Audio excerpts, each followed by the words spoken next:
and welcome to another video. Before we get started, we do have one shout out today for Trey's Heather. Thank you so much for subscribing. Today's video is going to be looking at sound within the Sweeney. Following this, I'll be doing a video on comparisons between the two crime dramas that you've been given before we have a look at the exam questions that you might be given for this part of paper 2.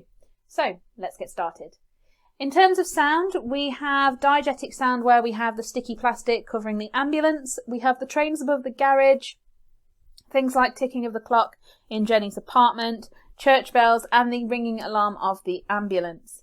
For the non-diegetic music, we've got a lot of bass music. The theme tune is very important. And then we have things like the homely music for Jenny, chase music, and fight music as well. So the non-diegetic side of things is very heavily music-based, which is one of the differences between the Sweeney and Luther.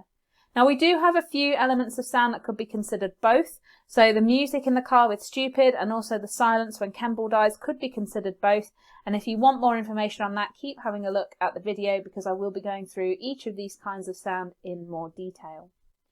So, for diegetic sound then, what's the point of it and what does it do? Well, really, diegetic music is used to make the scene more realistic.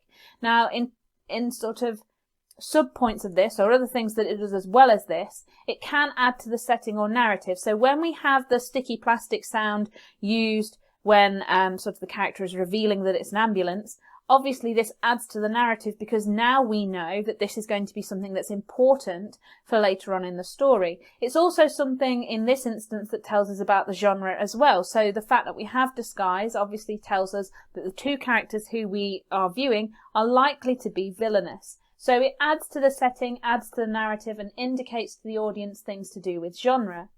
Now, it can also act as a distraction. So when we have the trains above the garage just before Billy starts the chase, we have this moment of distraction. The noise is so loud that both the audience and the characters, Regan and Carter, are distracted. And this allows for the chase, so we can see here how it furthers the narrative by acting as this distraction.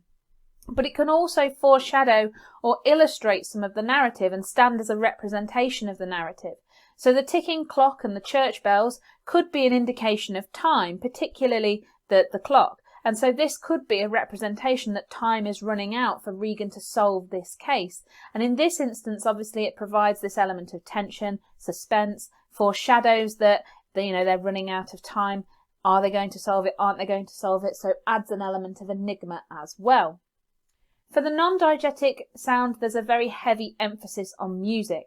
So in the opening sequence of the show, we've got very low-pitched bass music.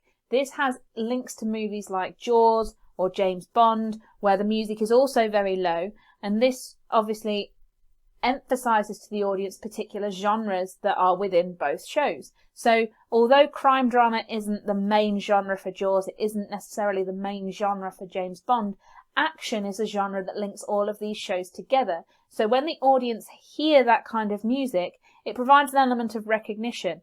They know that who they're viewing is likely to be villainous because they've seen it elsewhere before. Music is also used to represent characters. So Jenny has a much more homely style of music, higher pitched music, compared to somebody like Regan, compared to somebody like Kemble. So music can stand in as a character. It also provides a level of relatability for the contemporary audience. So it might be that particular kinds of music within the show are tracks or sounds that the audience would be familiar with.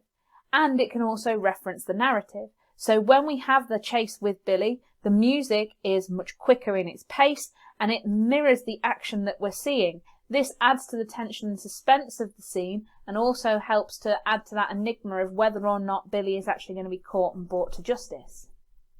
Now, in terms of the kinds of sound that can be considered both, we need to think of it from both perspectives. So the music in the car can act as both diegetic and non-diegetic sound when we're with Stupid, because it's expected for the scene, so therefore it's diegetic. But the fact that it's been emphasised and perhaps edited in post-production to be louder and noisier is something that we could consider as non-diegetic, and the likelihood is that this kind of music would be recognisable to the demographic at the time and something that they would be familiar with, so perhaps targeting a particular demographic.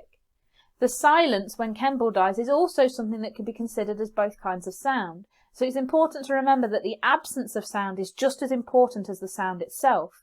So there'd be an element of pause, given the shock of what's happened when Kemble dies, but the fact that there's no other background noise at the scene tells us that this is something that could be considered non-diegetic. Diegetic sound, as we know, is something that's meant to be natural for the scene. Well, we would expect to hear sirens, we would expect to hear cars, we would expect to hear perhaps talking or shuffling of feet on gravel, but we hear absolutely nothing when Kemble dies, and this silence emphasises how dramatic this ending is and could almost create sympathy for Kemble within the audience, particularly when the introduction of sound comes from Brooker, who is really quite moved by the fact that Kemble has died.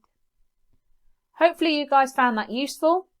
If you want some more information on sound, have a look at the video that I did for Luther. That should explain a little bit more about sound and give you a different set of examples to use as well. If there are any of these key terms from the video that you don't understand, you should be looking up the definition of these. You should be maybe making some note cards so that you can use it within your own work. If you haven't already, please subscribe, hit the button below. Every person who subscribes gets a shout out at the beginning of one of the videos. So if you feel like you've subscribed but you've not featured in a video, pop me a comment below in the comment section or get in touch with me through social media and I will add you to the next video and to the next shout out list.